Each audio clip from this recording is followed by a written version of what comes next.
नहमदुहु व नुसल्ली अला रसूलिहिल करीम अम्मा बाद फ़ऊज़ु बिल्लाहि मिनश शैतानिर रजीम बिस्मिल्लाहिर रहमानिर रहीम। अस्सलामु अलैकुम। मैं हूं नरगिस साबान, एक नई इस्लामी वीडियो के साथ आपकी खिदमत में हाजिर हूं। आज हम जिस बारे में बात करेंगे वो है नमाज। नमाज की मैं हर वीडियो में तलकीन करती हूँ नमाज के बारे में। नमाज ज़रूर कायम करें, नमाज दीन का स्तून है। हदीस पाक में है अस्सलातु मिराजुल मोमिनीन, नमाज जो है वो मोमिन के मेराज है, रब से मुलाकात है। कुरान पाक में रब्बुल आलमीन में बारहा बार ये अरशाद फरमाया है इन सलात आवातु ज़कात वरकाउ मा राक़ीन, कि बेशक नमाज कायम करो। हर जगह पे नमाज के बारे में बहुत ज़्यादा तलकीन की गई है। नमाज सबसे बुनियादी चीज़ है जो कि मुसलमान की पहचान है। जब हम कोई नौकरी ज्वाइन करते हैं, कोई भी मुलाजमत अख्तियार करते हैं, तो हमें एक यूनिफॉर्म दे दिया जाता है। तो यूँ समझ लें कि ये नमाज जो है ये मुसलमान होने का एक यूनिफॉर्म है। पता चल जाता है कि ये जो नमाज की पाबंदी कर रहा है ये दायरा इस्लाम में दाखिल हो चुका है और बाकी अरकान इस्लाम भी ये लाजमी से पूरे करेगा। ये एक ऐसी चीज़ है कि जो हमें बुराई से दूर कर लेती है, बुराई से बचा लेती है। जैसे कि कुरान पाक में इरशाद बारी ताला है इन सलाता तन्हा अनिल फहशाई वल मुनकर, कि बेशक नमाज जो है वो बुराई और बेहयाई से बचाती है।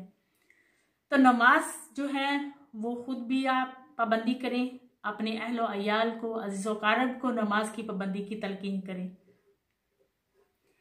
बल्कि एक जगह पे तो ये भी इरशाद हुआ है, हदीस मुबारका में है कि जो नमाजी औरत है वो अपने बेनमाज मर्द का खाना ना पकाए।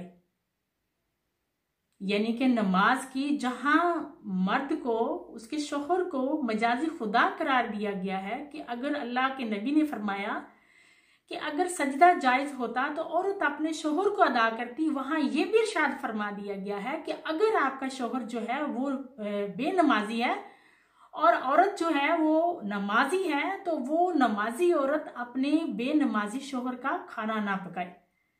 ये जो है इतना इसका सख्ती के साथ हुक्म दिया गया है और 7 साल की उम्र के बच्चे को ये कहा गया है कि आप उसको उंगली पकड़ के उसको नमाज की तलकीन करें।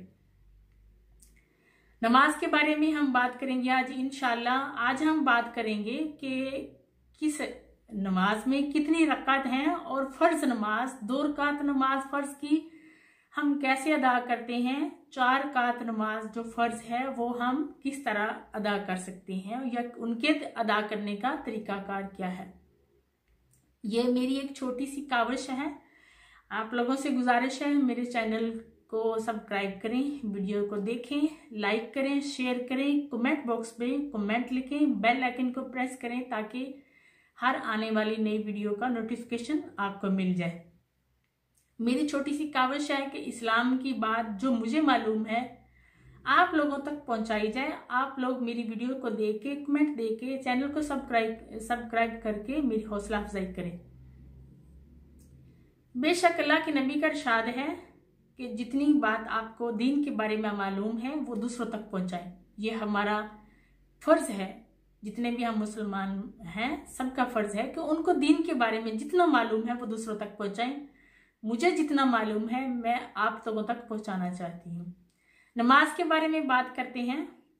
नमाज 5 वक्त की नमाज मुसलमानों पर फर्ज कर दी गई है, लेकिन 5 वक्त की नमाज के साथ अगर जो 5 वक्त की नमाज अदा करता है उसको 50 नमाज का ही सवाब मिलेगा, क्योंकि नबी अकरम सल्लल्लाहु अलैहि वसल्लम जब मेराज पे तशरीफ फरमा हुए थे तो उनको पहले अल्लाह की तरफ से जो हमें तोहफा दिया गया था, उम्मत के लिए तोहफा दिया गया था, वो 50 नमाज ही थी।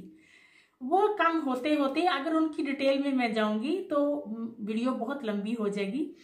वो कम होते होते 5 रहेगी और या साथ ये भी फरमाया गया कि जो 5 वक्त की नमाज अदा करेगा उसको 50 नमाज का ही सवाब मिलेगा। नमाज की पाबंदी लाजमी करें। जैसे आजकल की रूटीन आ रही है, अगर आप बिजी हैं, कोई नमाज आपकी रह जाती है, कज़ा हो जाती है, तो इसकी फिक्र नहीं करें। एक दिन की 5 नमाज की गिनती आप लाजमी पूरी करके उनकी कज़ा अदा करके फिर सोएं। नमाज अगर किसी वजह से कोई कज़ा हो गई है तो उनकी गिनती पूरी करना बहुत ज़रूरी है। जैसे आप ये समझ लें कि कोई आपके पास कोई संगल की ऐसी लंबी सी चेन बनी हुई है, अगर उसके दरमियान में से आप 2-3 जो गिरे हैं वो निकाल देते हैं तो वो पिछला जो कनेक्शन होएगा वो टूट जाएगा। आप उसको देर से सही उस जुड़े हुए कनेक्शन को जब जोड़ देंगे तो वो फिर से एक जैसी हो जाएगी। बेशक उसमें जोड़ ही लग जाए, लेकिन जब वो गांठें जो आप निकली होंगी उस चेन में से वो डाल देंगे तो वो एक बिल्कुल उनका सिलसिला एक जैसा हो जाएगा। ऐसे ही नमाज, अगर आपकी नमाज रह जाती है तो मुसलमानों को ये साथ हुक्म दिया गया है कि अगर आपकी नमाज कज़ा हो जाती है तो उसकी आप उस नमाज कज़ा नमाज की अदायगी करें और अदायगी करके अपनी एक दिन की 5 नमाज की जो गिनती है वो कंप्लीट करें। अपने चार्ट में वो कंप्लीट करके उसको फिल करें। फजर की नमाज के बारे में बात करते हैं। 5 नमाजें हैं। फर्ज के कितने हैं? 2 सुन्नत हैं और 2 फर्ज हैं।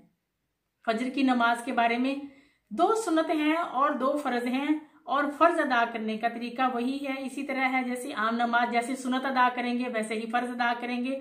नियत करके जब हाथ बांध लेने हैं तो हाथ बांध लेने के बाद सना पढ़नी है। सना पढ़ने के बाद हमने सूरत फातिहा की तिलावत करनी है, और सूरत फातिहा के बाद कोई भी आयत ऐसी पढ़नी है, कोई भी आपने ऐसी जिनकी 3 आयत आपने कुरान पाक की कोई से भी 3 आयत आपने तिलावत करनी है। कोई सूरा आप ले लेते हैं लंबी हो, लेकिन कम से कम अगर छोटी तिलावत कर रहे हैं, छोटी सूरा की तिलावत कर रहे हैं तो कम से कम 3 आयत लाजमी होनी चाहिए। और अगर कोई बड़ी सूरा आप पढ़ रहे हैं तो उसके लिए भी आपकी मर्जी पर डिपेंड करता है। इस्लाम में इस बारे में कोई सख्ती नहीं है। तो आपने इसी तरीके से जब 3 या कम से कम 3 आयत की तिलावत करने के बाद आपने रुकू सुजूद करना है। रुकू सुजूद करने के बाद आप दूसरी रकात के लिए खड़े हो जाएंगे। दूसरी रकात भी आपने इसी तरीके से पढ़नी है। सूरत फातिहा के बाद कोई से भी कुरान पाक की सूरा या कम से कम 3 आयत की तिलावत करने के बाद रुकू सुजूद करना है और तशहद बैठ जाना है। अब फर्ज की बारी आती है। ये सुन्नत हमने अदा की तो फर्ज की बारी आती है। फर्ज भी बिल्कुल उसी तरीके से पढ़नी है जैसे कि हमने सुन्नत अदा की है। जोहर की बारी आ जाती है। जोहर की कितनी कुल रकात हैं? कुल रकात 12 है।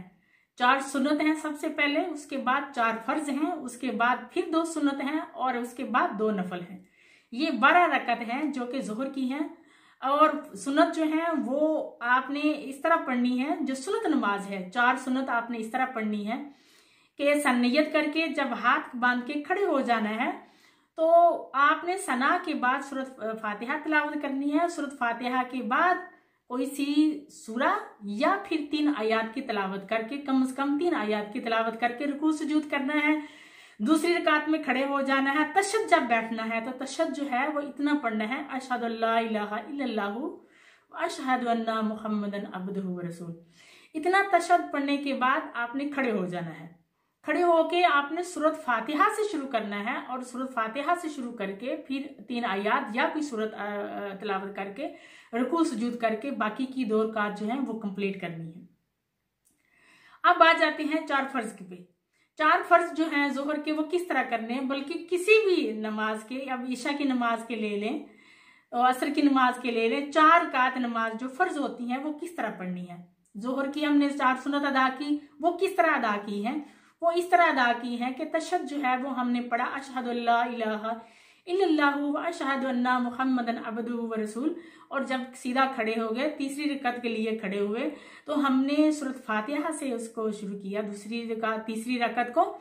अब हम जब फर्ज अदा करेंगे तो फर्ज अदा पहले जो है वो बिल्कुल उसी तरह अदा कर लेने हैं जैसे कि हमने 4 सुन्नत पढ़ी थी तो उनमें किया था। पहले सूरत सना के बाद सूरत फातिहा, फिर कोई सी भी सूरा या 3 आयत की तिलावत और रुकू सुजूद, और दूसरी रकत भी हमने इसी की और तशहद बैठ गए।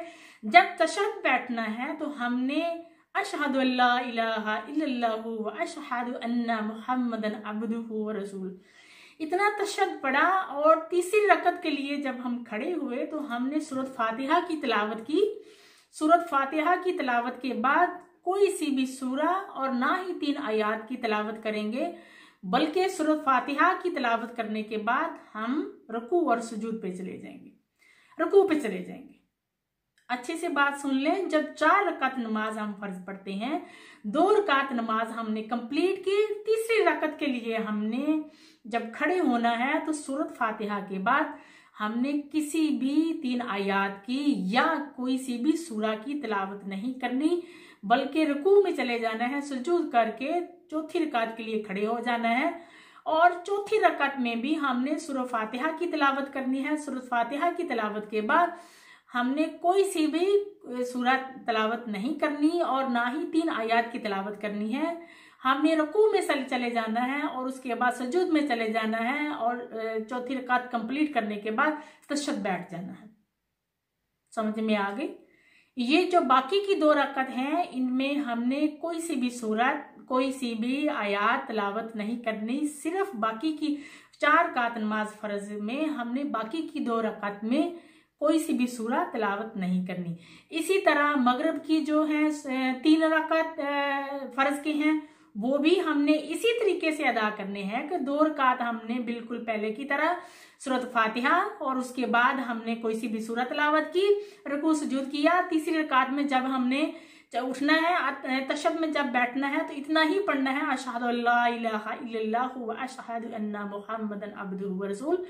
जब तीसरी रकात में खड़े होना है तो सिर्फ सूरत फातिहा की तिलावत करने के बाद हमने रुकू और सुजूद करके तशहद बैठ जाना है।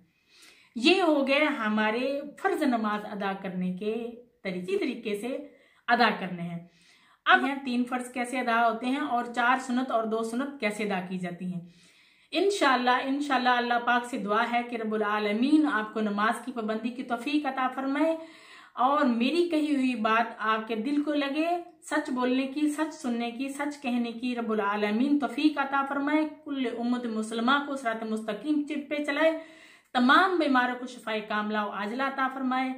इजाजत दीजिए, फिर इंशाल्लाह हाजिर होंगी किसी नई इस्लामी वीडियो के साथ, किसी नए टॉपिक के साथ। तब तक के लिए इजाजत दीजिए। अल्लाह हाफिज।